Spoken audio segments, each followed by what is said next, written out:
This is breaking news from Bloomberg. Hamas says Israel killed its political leader Ismail Haniyeh in an airstrike on Tehran.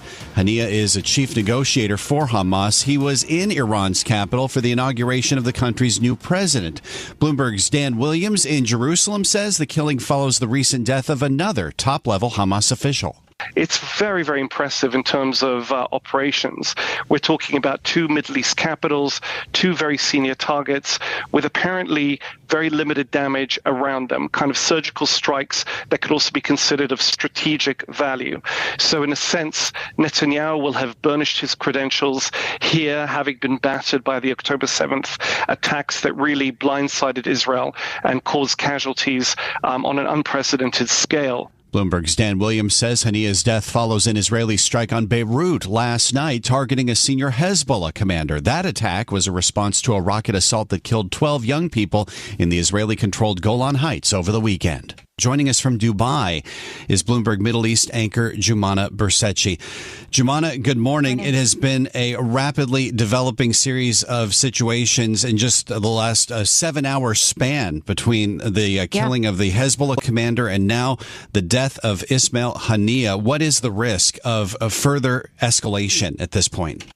Well, at this point, the risk of further escalation is certainly a lot higher than it was 24 hours ago. Two senior commanders taken out in the space of 12 hours. As you rightly point out, the strike in Beirut took out a senior Hezbollah commander very close to Hezbollah leader Sayyid Hassan Nasrallah. But then the strike in Iran was also a very surprising development. Ismail Haniyeh, the leader of Hamas, was killed in that assassination.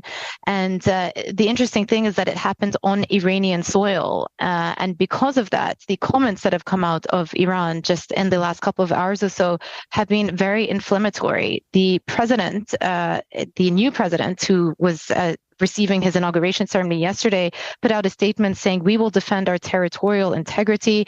And that is a nod, of course, to the fact that the incident happened on Iranian soil, and Iran will make terrorists, this is a quote, regret their action. That was followed up by quotes from the Ayatollah, the supreme leader, saying that the severe punishment awaits Israel. So very strong wording coming out of Iran, and interesting, with the backdrop, of course, being that the new president had campaigned on being a reformist and reopening up some of the diplomatic channels with the West. It seems as though that window is closing now. Yeah, we all remember the last time Israel struck Iran's territory with that drone attack. There was that massive response of hundreds of drones and missiles fired at Israel. With the changed political situation in Iran now with a new president, what could the calculus be at this point?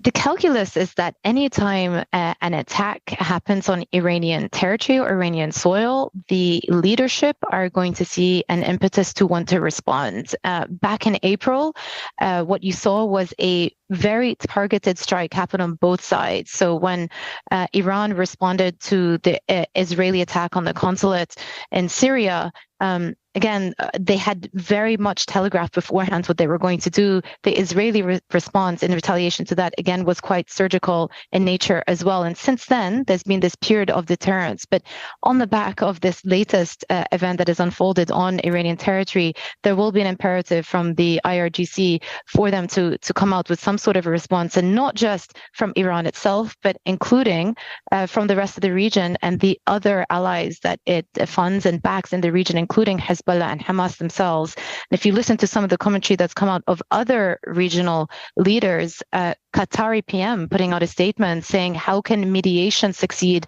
when one party kills negotiator? Here, giving a nod, of course, to the fact that Ismail Haniyeh was the chief negotiator with these ceasefire discussions. Those also seemingly being put on hold as well. Now, I wanted to get a little bit more into that as well. As you mentioned, he was one of the key negotiators in ceasefire talks in Gaza. Where do those negotiations stand now? Where could they go? These comments from the Qatari Prime Minister are really key. They came out just about half an hour ago saying that it is impossible to continue the diplomatic avenue and to continue with these negotiations, given that the chief negotiator on the part of Hamas has actually been killed. So it does raise a lot of questions as to the avenue forward from here. From the Israeli perspective, there has been a lot of domestic turmoil, a lot of division within the Israeli government. And I think this also reframes the narrative around the regional developments now is a win for the Prime Minister Netanyahu and his coalition, which have vowed to eliminate Hamas leaders since the October 7 attack. So it probably buys them a little bit more time. And what it does mean is the likelihood of a ceasefire deal or truce being got to has gone down. Bloomberg's Joumanna Bercetche with us from Dubai this morning. I know it's been a very busy time for you, Joumanna, so thank you for giving us some of your time this morning. Joumanna Bercetche from Dubai.